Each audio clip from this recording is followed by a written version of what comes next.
সবাই মিলে শুরু করে দিয়েছে লোকেশনটা কোথায়, লোকেশনটা কোথায়, লোকেশনটা কোথায়। বলবো লোকেশনটা কোথায়, আমি তো বলবোই। তার আগে বলে দিই, এই যে মিষ্টি মেয়েটাকে দেখছো, এটা হচ্ছে আমার একটা বনু। তো ওদের বাড়িতেই আমি গিয়েছিলাম। তো লোকেশনটা এক্স্যাক্টলি কোথায় সেটা আমি অবশ্যই তোমাদের সাথে শেয়ার করব। রোদ বৃষ্টি মাথায় নিয়ে আমি বেরিয়ে পড়েছিলাম দেবীপুরের রওনায়। তো দেবীপুর স্টেশনে নেবে তারপরে টোটো করে চলে গেলাম শিবতলা।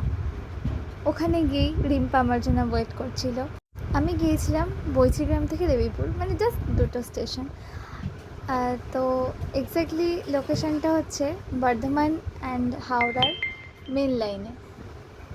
তো যে কেউ আসতে পারো, অ্যান্ড এখানে শ্যুটের জন্য আসতে পারো, জায়গাটা দেখার জন্য আসতে পারো। খুব সুন্দর লোকেশন। আশা করছি তোমাদের সাথে এই ক্লিপটা আমি শেয়ার করেছিলাম। সবাই জিজ্ঞাসা করেছো যে এই লোকেশনটা কোথায়, তো লোকেশনটা বলেই দিলাম কোথায়। দেখতেই পাচ্ছ এত সুন্দর লোকেশন, আমার তো ভীষণ পছন্দ। অ্যান্ড আমরা খুব তাড়াতাড়ি আবার এই লোকেশনে যাব।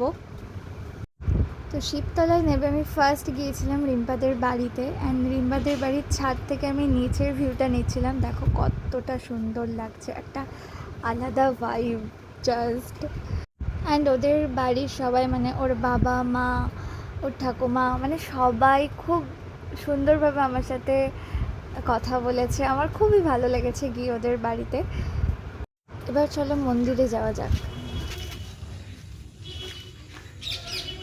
মাই গুডনেস,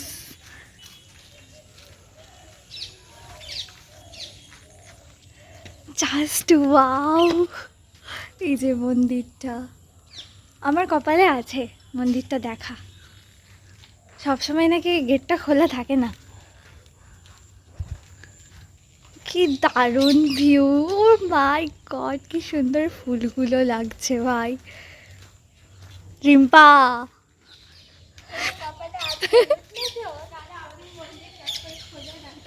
খোলে না বলছিস? আমার জন্যই খুলেছে নাকি? তাও আবার লক্ষ্মীনারায়ণের মন্দির, মানে এরকম মন্দির ন্যাচারালি শিব দুর্গা এসব হয়, বাট লক্ষ্মীনারায়ণের মন্দির যে এরকম হয় সিরিয়াসলি আমার জানা ছিল না। তো চলো ভেতরে ঢুকি।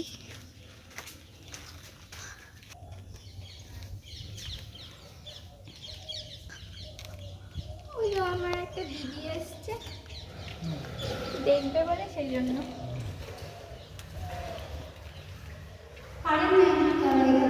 কারেন্ট নেই। আমি সত্যি মুগ্ধ এমন সুন্দরভাবে দর্শন করানোর জন্য। রিম্পা তোকে অনেক অনেক থ্যাংক ইউ। আমি সত্যি কখনো এমন সুন্দরভাবে লক্ষ্মীনারায়ণের মূর্তি কখনো কোথাও দেখিনি। আমি সবাইকে এখানে আসার জন্য অনুরোধ করছি, সবাই এখানে এসে দেখে যেও। আমি রিম্পাকে মেনশন করে দিচ্ছি, তোমরা সবাই ওর সাথে কন্ট্যাক্ট করে এখানে আসতে পারো। অ্যান্ড এটা শ্যুট লোকেশনের জন্য একদম পারফেক্ট লোকেশন আছে। আমার তো মনে হয় জাস্ট মারাত্মক মারাত্মক ফটো ভিডিও আসতে পারে আই থিঙ্ক। তো আমরা খুব শীঘ্রই যাচ্ছি আবার। তো চলো আজকের মতো এখানেই টাটা। প্রচুর মেঘ করেছে, আমি বাড়ি যাব কি করে, এত বৃষ্টি শুরু হয়ে গেছে। চলো টাটা।